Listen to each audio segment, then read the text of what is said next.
Hello and welcome to Brewers Daily, part of the Fan Arch Podcast Network. This episode is brought to you by Kalshi. Use promo code FANARCHBASEBALL to get $10 when you trade 10. I'm Dave Gasper. Lots to get to here on a Wednesday show. The Brewers make a roster move. We'll get into that and kind of the puzzling nature a little bit of it, but we will explain coming up here. Also talking about this Brewers series against the Reds. The Brewers win again, and a little better looking, a little more convincing perhaps of a win here for the Brewers as they break through 7-2 victory for the Crew as they take the first two games of this series. Brandon Sproat did really well in this game. Struggled in that first inning, gave up a home run through 32 pitches, and the Reds were just kind of fouling a whole bunch off, but was able to settle in after that. Retired the last 9 batters that he faced, and or retired 9 in a row at one point. Went back out there for the 6th. Gave up back-to-back doubles, then got one more out, and then was done. But still, five and a third for Brandon Sproat.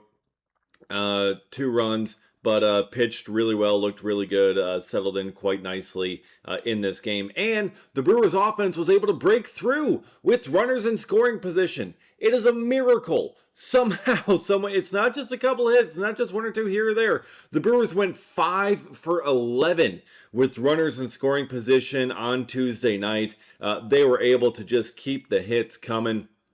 And especially there in that 4th inning for the Brewers, as they had 5 singles in a row, 6 singles in the inning entirely here, as they plated 4 runs and really jumped out to a nice big lead there.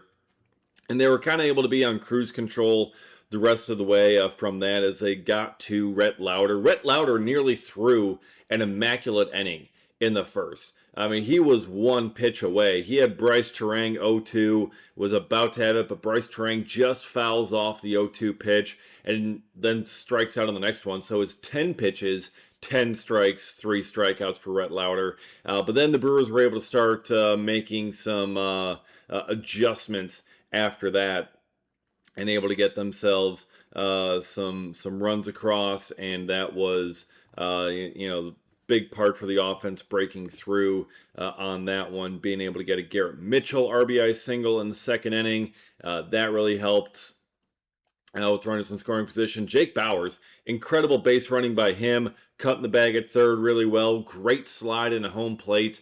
So that got the Brewers on the board there with a run before, again, that 4-run outburst in the 4th inning. So to see all these guys coming through with those opportunities. How about Joey Ortiz, too, coming off the home run the night before to come in?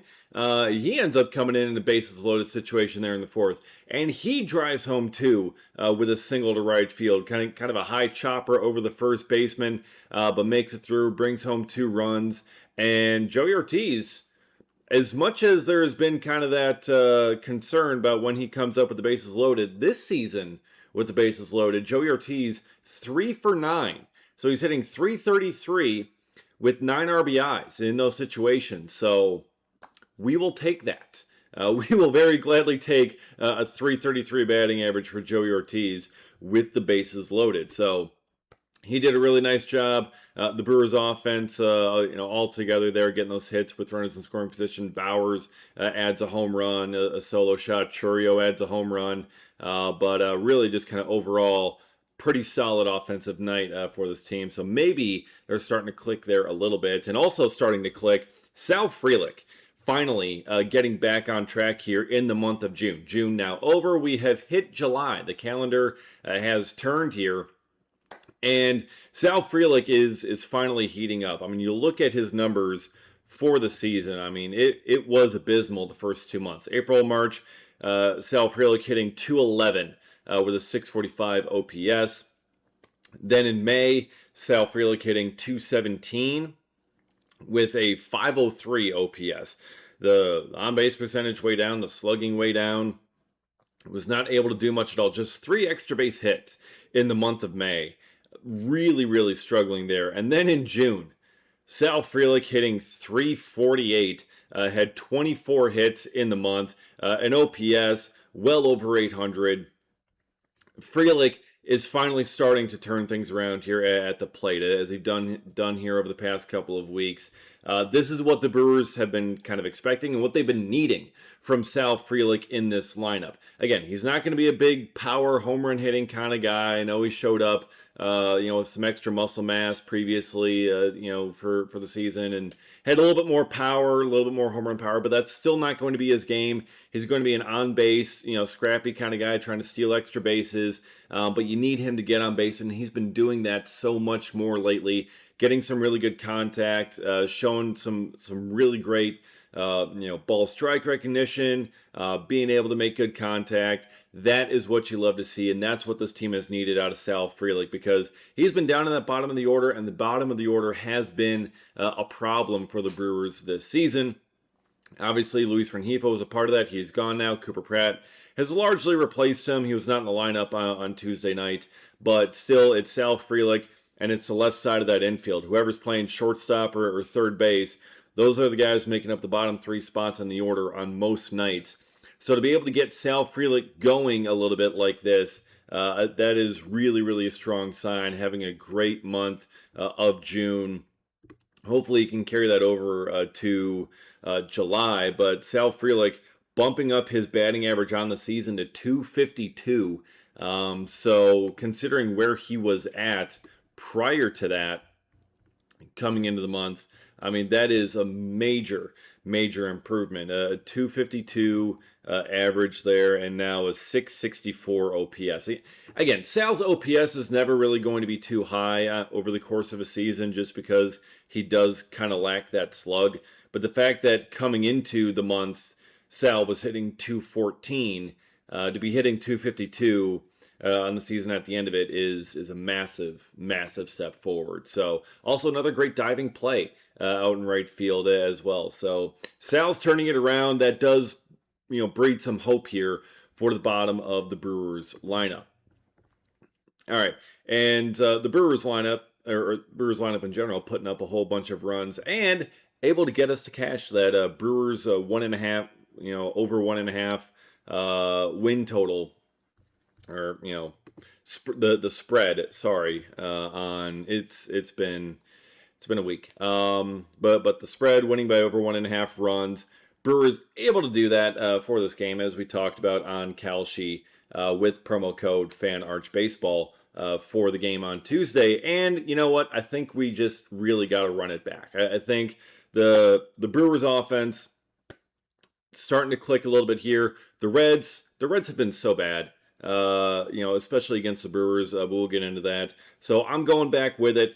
Brewers winning by over 1.5 runs, so winning by 2 runs in this game here today, which is going to be on ESPN actually, but that is currently trading at 45% on Kalshi, meaning a $100 trade pays out $214 with a win, and that is a nice return on investment right there. On Kalshi, you're trading against peers in a live market, meaning there's no house, and as the probability changes, you can buy in and out of your position. For a limited time, download the Kalshi app and use this promo code FANARCHBASEBALL to get $10 when you trade 10, Kalshi, Kalshi, trade on anything.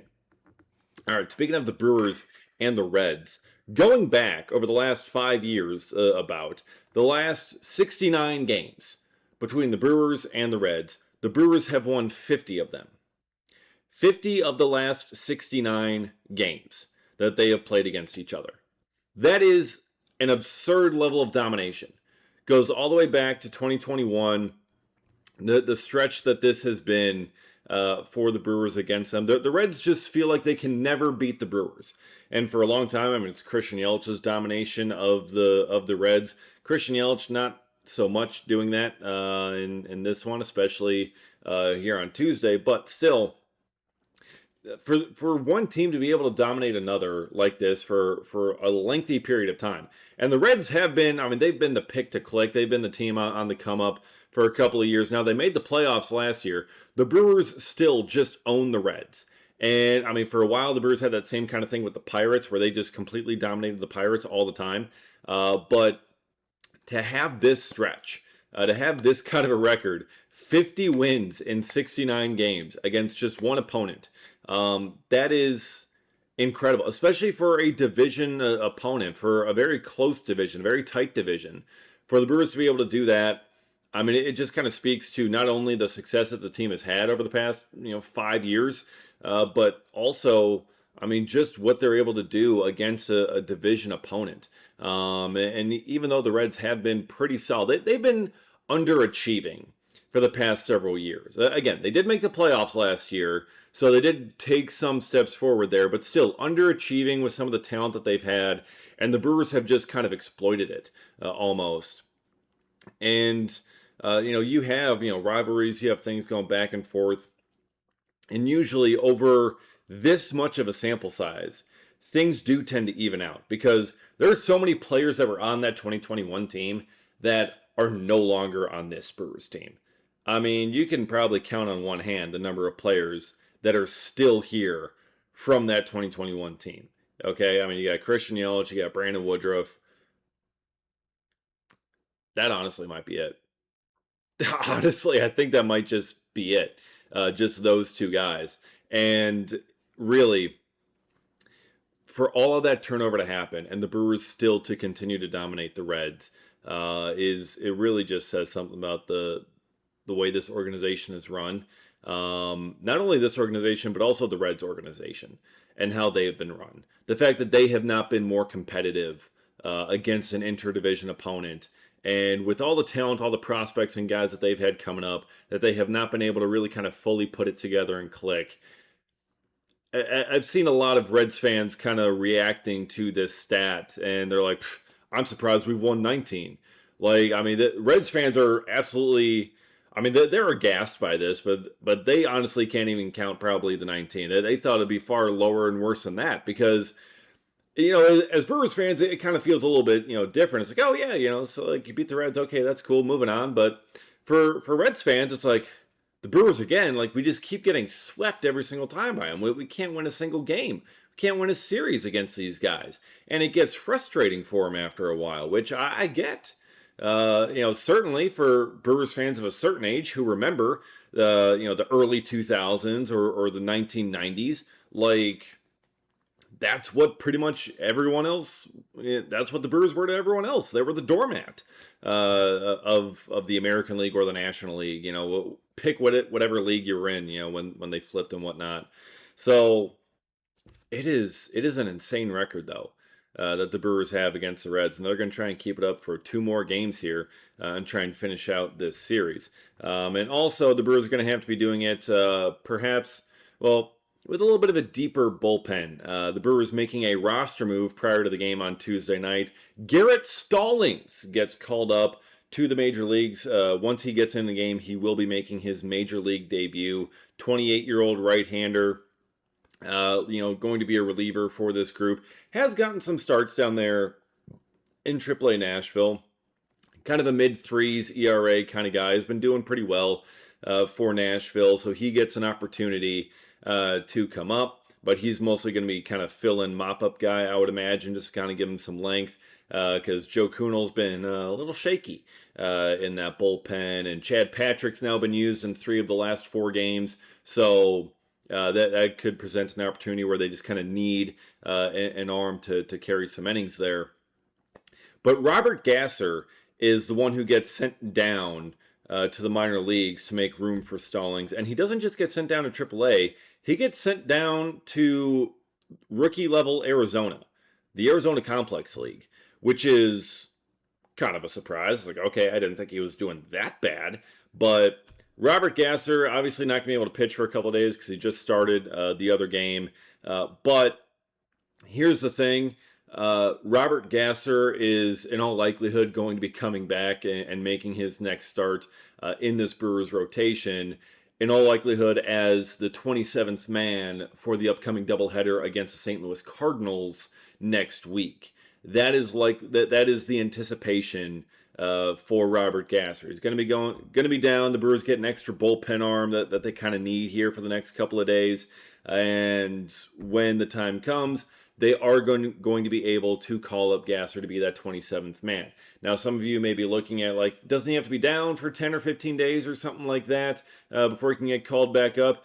In general, yes, but there is an exception for being the 27th man in a doubleheader. You don't have to be down that many days. There's also that exception in case of a potential injury. But either way, Robert Gasser is still with the club. He's not actually getting sent anywhere. I mean, if anything, maybe he'll go to Arizona, the ACL, and throw a bullpen or something at the Brewers complex down there. The Brewers are going to Arizona after this series against the Reds. Like, they're playing a weekend series against the Diamondbacks, so he's just going to be traveling with the team essentially down to that. And it's not going to be anything that's where he's just going to be kind of stuck down there long term. And also the reason why it was rookie level Arizona rather than AAA Nashville would be because AAA Nashville kind of needs a roster spot of a pitcher who's going to be there. The Arizona Complex League doesn't really necessarily need that. There's not as much of a roster concerns and roster limits there with that. But AAA Nashville, they are going to need healthy arms. So if you're assigning Gasser to Nashville, you're kind of going to need to actually have to send him to Nashville because the Sounds actually need someone to put on the mound.